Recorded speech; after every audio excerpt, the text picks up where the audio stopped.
What happens when a country of more than 85 million people suddenly goes silent online, right as protests spread to every province?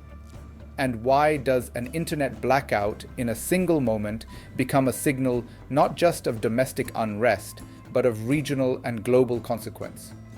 Tonight, we're unpacking what Iran's nationwide internet shutdown really means, why it's happening now, and what this moment quietly reveals about power, pressure, and stability in a world already on edge.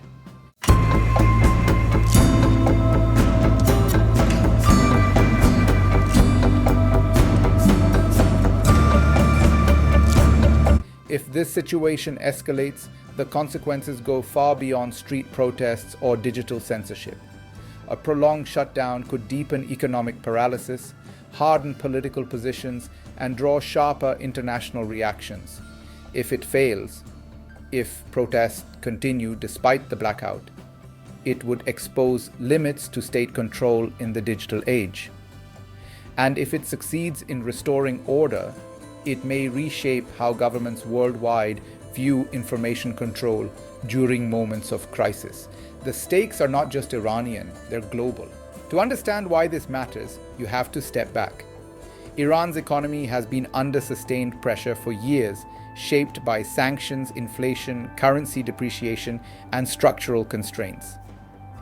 Over the past year alone, food prices have risen by more than 70%, while medicine costs have climbed roughly 50%. The local currency has continued to weaken, eroding purchasing power for working and lower middle-class families who were already stretched thin.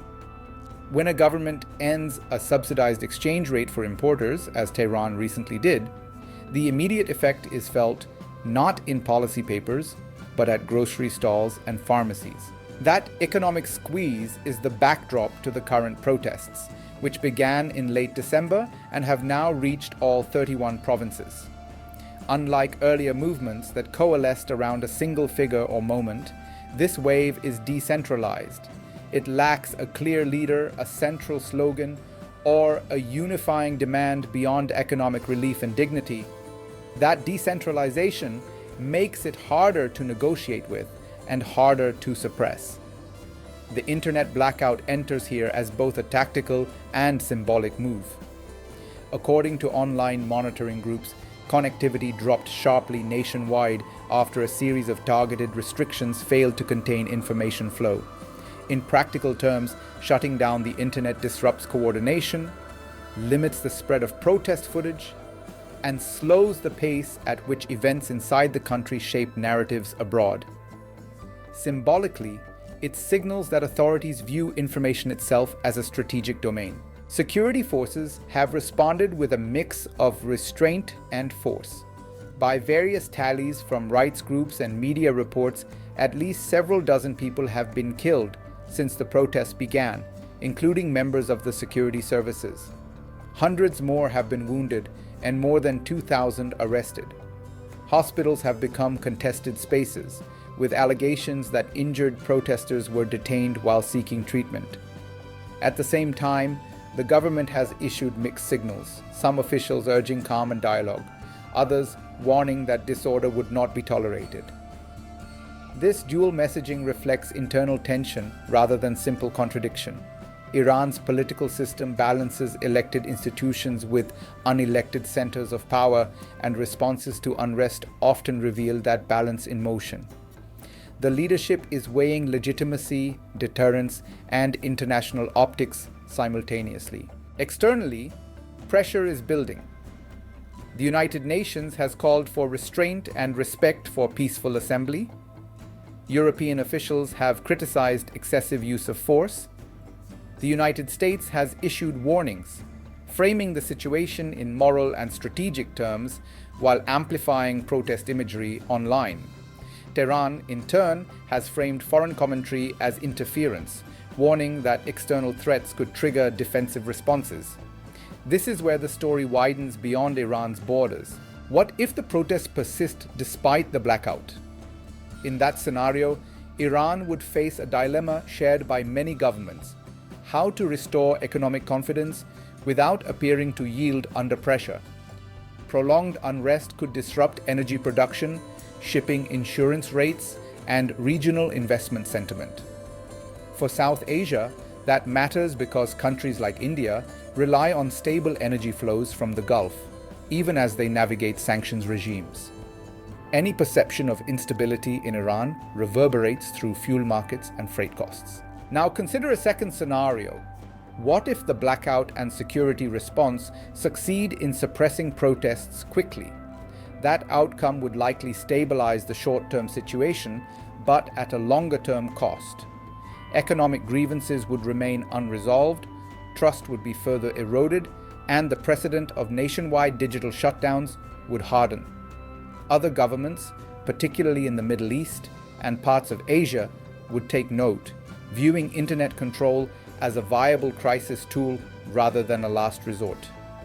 In the Middle East itself, Iran's internal stability is closely watched. Tehran is a key actor across multiple regional theaters, from energy markets to diplomatic alignments. Domestic distraction limits strategic flexibility.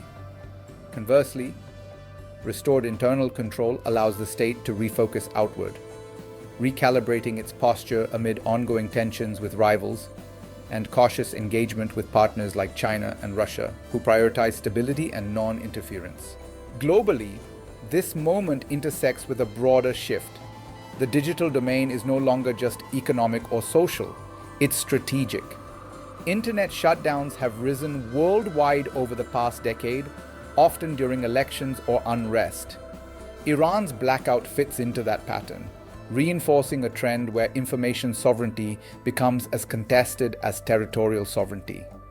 There's also the question of leadership and opposition. The absence of a central protest figure has created space for exiled voices to attempt coordination from abroad, though their actual influence inside the country remains unclear. Authorities appear determined to prevent that externalization of leadership, viewing it as a vulnerability rather than an inevitability. As nights fall in Tehran and other cities, the streets tell a fragmented story, some neighborhoods quiet, others pulsing with chants, car horns, and fleeting gatherings. Without the internet, much of that story is harder to see in real time, but not erased. Information slows, it doesn't disappear. What happens next depends on three variables: economic relief, political signaling, and external restraint. If inflation continues unchecked, pressure will rebuild. If political messaging narrows rather than opens, space for compromise shrinks. And if foreign actors escalate rhetoric or action, internal dynamics could harden in response. For viewers watching from outside Iran, this isn't about choosing sides. It's about understanding systems under strain. States seek stability. Populations seek security and dignity. When those aims diverge, control mechanisms tighten, and the margin for error narrows. So watch the currency. Watch food prices. Watch how quickly connectivity returns, and under what conditions. Those signals will tell you more than any headline. Because in today's world, power isn't just about who controls the streets, it's about who controls the silence and how long that silence can last.